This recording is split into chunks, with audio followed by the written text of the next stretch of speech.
Buboy! Jeboy! Ano yun? Wala lang. Nakakabagot, no? Oo nga eh. Pansin ko din. Bakit kaya? Siyempre, yung may-ari ng account na to, si Kuya Kenkoy, walang maisip na content. Laban na lang tayo flip top, ano? Tara, ano? Tikyo. Hulaan mo kung sino na naman maglalaban ng flip top. Totoo ba yan, Tep? Tara, makanood tayo. Tara.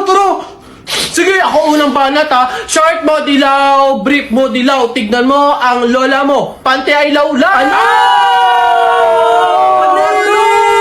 Yun na yun o eto. Pas ka ng pas. Wala ka namang sopa. Wala.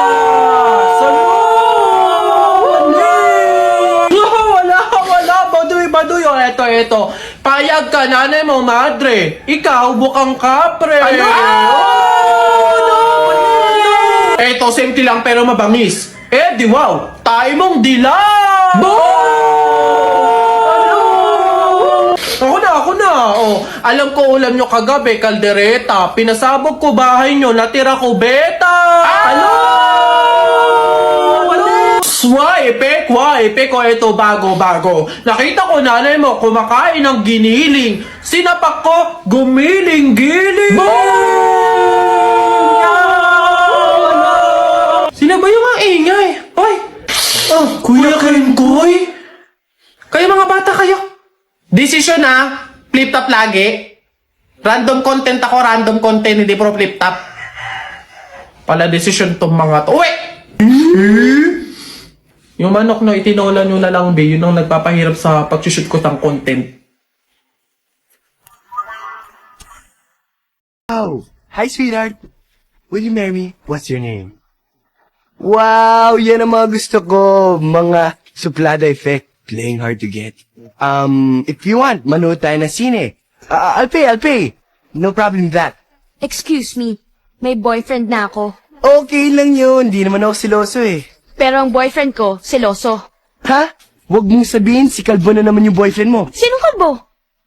Yung pangit yung Kalbo. Umuwi ka na, bilis na. Kasi this Yan ang time, miss boyfriend na ko. ikisa. I'm gonna kiss you on your forehead. I'm gonna do my best, down to your chest. They say yes, so gusto kung anong yes. Namang na-invite sa isang event, si Kenkoy! Howdy mga human being! Samahan nyo ko ngayong araw na to!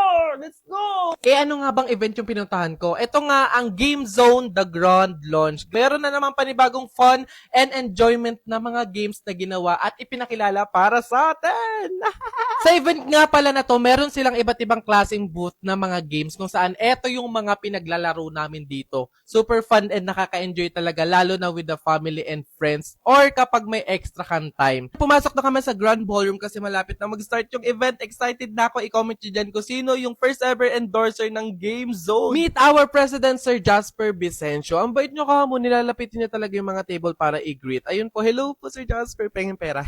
Woo! Eto na ang new face at ang first ever endorser ng Game Zone, the one and only Vice Ganda! Woo! Grabe po, bigotin mo, pasabog. Dito is nagkaroon ng media interview at ng question and answer si Miss Vice Ganda and si Sir Jasper Vicencio about sa partnership ng Game Zone. Also, ano ba yung benefit and yung saya na may idulot ng Game Zone. Dito, ipinanood din sa amin ng newest commercial ng Game Zone. Ayun, so after event, umuwi akong happy kasi napakasaya ng experience na to at ng opportunity. At syempre, may nauwi pa tayong giveaway. Thank you, Game Zone! And congratulations! Ate, yung kapatid niyo po si Jennifer, may kaaway po dun sa room. Susubo kita sa ate ko. Lagot ka doon, kala mo dyan ha. Ano meron dito? Ate, inasan ako niyan. May putok daw ako tapos ang dami ko daw kuto. Siya naman po kasi yung nauna eh. Sabi niya wala daw akong nanay tapos Gatorade daw yung tubigan ko. Hoy ikaw. Kilalanin mo binabangga mo ah. Hindi mo kami kilala. Umayos ka, sinasabi ko sa'yo. Susubukan na sa nanay ko. Jipre. Po. Toy, bakit po? Pumarinig ka nga. Nabigay na ng teacher mo yung card mo. Ano yung F na nandito?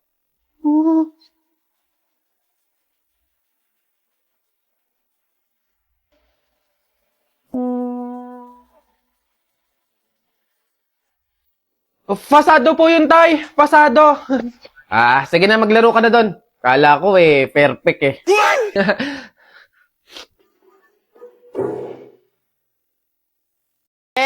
Pero nga ng anak mo na anak ko din, pero anak mo talaga. Ano ba yan? Papatulugin ko na eh. Sa bagay at least para makapaglinis ako. Oh, cutie-cutie naman ng bata na yan. Oh, manang-mana sa tita. Bango-bango mo. Katadago. Aray ko, nakakangalay sa braso. Ito na yung anak mo. Hindi pa nga ako tapos maglinis eh. Babalik na agad. Ops! Teka lang, baka nagkakalimutan tayo. Tita lang ako, ikaw ang nanay. Nasa na yung pamangking ko? Andito ka na naman. For the clout ka lang sa baby. Hoy, hindi kayo. Baby ko! Sino maganda? Sino cutie, ha? Picture tayo. Tita's duty. Ang sabi ko, tama na, pero humirit ka pa ng isa na. Gutom na ikaw. Opo. Dede na ikaw. Aray, ang sakit pala sa likod pag may hawak na bata. Kunin mo na yung anak mo. To kasi kukuha-kuhanin tapos ibabalik din naman agad.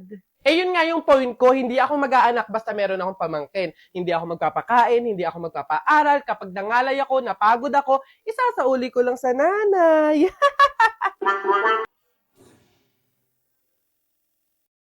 Si Justin nga pala, friend ko. Yung pinakilala ko sa inyo nung isang araw. Ay po, tita. Dito siya matutulog. Gagawa kami research. Ay sus! Best friend. Tapos may maririnig akong ungol sa madaling araw. Mama, nakakaya kay Justin.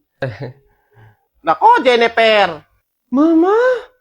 Umayos ka, sinasabi ko sa'yo, ha? And I'd give it forever that you, but I know that you feel me. Ayan na, Nay. Tayo sumagot na si Kuya. Hi, Kuya. Oh, napatawag po kayo. Kakamustahin ka lang sana namin, anak. Naku, huwag na po akong alalahanin dito. Okay na okay po ako. Oy, anak, kamusta? Nabasa mo ba yung message ko sa'yo? Ihiram sana ako ng pampagawa ng jeep natin, anak eh. Hindi ako makabiyahe, nasira kasi. Opo, tay, pagkasahod ko po. Anak, makapagtabi ka sana ng pang-grocery natin, tsaka pangbayad sa tubig at ilaw. Hindi kasi sapat yung pagtitinda ko ng gulay eh. Opo, Nay, didiskarte pa po ako dito. Kuya, yung pang-tuition ko po, wag niyo pong kakalimutan. Oo, ipapadala ko. Salamat, anak. Anak, salamat. Mag-iingat ka dyan. Thank you, Kuya. Love you. Lord, isali mo pa po ko sa listahan ng mga strongest soldiers mo ngayong taon, na. Yeah, you bleed just to know you're. Hindi ako pwedeng maging mahina eh. And I don't want the world to see me, 'cause I don't. Tulungan mo ako maging malakas para sa pamilya ko. When everything's made to be. Kahit alam ko sa sarili ko na pagod na ako.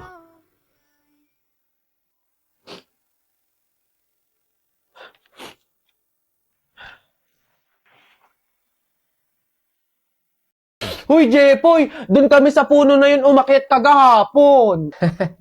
Sige lang, lapit na. Uy, hala! Boboy, wag ka magturo sa kahit saan, baka maengkanto ka. Kagatin mo yung daliri mo, bilis. Hala, oo nga. Sige, ito na. Etong sa'yo. Ay! Visit, na-punch ko na eh. Hello, ma'am, pa-void. Alam yung isa eh. Naiihina ako Layo pa naman ng CR. Dito na lang. Patay ka sa akin ngayon. Hindi mo sinabi yung magic word, Ay, tabi-tabi po. Ay, ano ba yan? Nabook ko na eh. Tatawag na naman ako sa boss neto para ipa-cancel order to. Ano ba yan? Visit. Ay, wala na akong load. Paano na yun? Ay, meron na nga pala sa One Hand. Sa One Hand, meron ng load now, pay later by using Smart. Paano? Mag-download lang ng One Hand at mag-register. Then choose repayment schedule that works best for you. Then that's it. Sa loob lang ng 5 minutes, matatanggap mo na ang approval for your load credits. May mga discounts pa yan. Hello, boss. Cancel order na yung nauna, Tsaka, Pero ito isa may paparating parang pogi. Yeah! Charing! Miss Rufa, totoo po bang wala kayong kinalaman sa nangyaring isyong ito? Yes, Your Honor. I'm so honored. Like an honor student. Yes. Okay. Ngayon, sige, sabihin mo kung ano yung kwento mo, ano yung side mo sa nangyaring isyong ito. Okay, Judge, ganito kasi yun. I am as well a victim. So please let me go, go, go. Ngayon, meron ba kayong gusto sabihin sa mga sumusuporta sa inyo, sa mga followers ninyo, sa mga fan ninyo? Yes. Hello everyone. Magna cum laude po ako, hindi po magna nakaw. Yes. So please, I need your help. Hooray! Yun lang po. Okay, alright. Salamat po sa inyong time, Miss Rufa. You may go, go, go. Ay, pwede na po kayong umalis.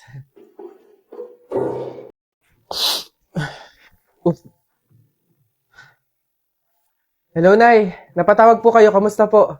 Anak, baka meron ka pang 10,000 dyan. Pangdagdag lang sana sa pang-araw-araw dito sa bahay.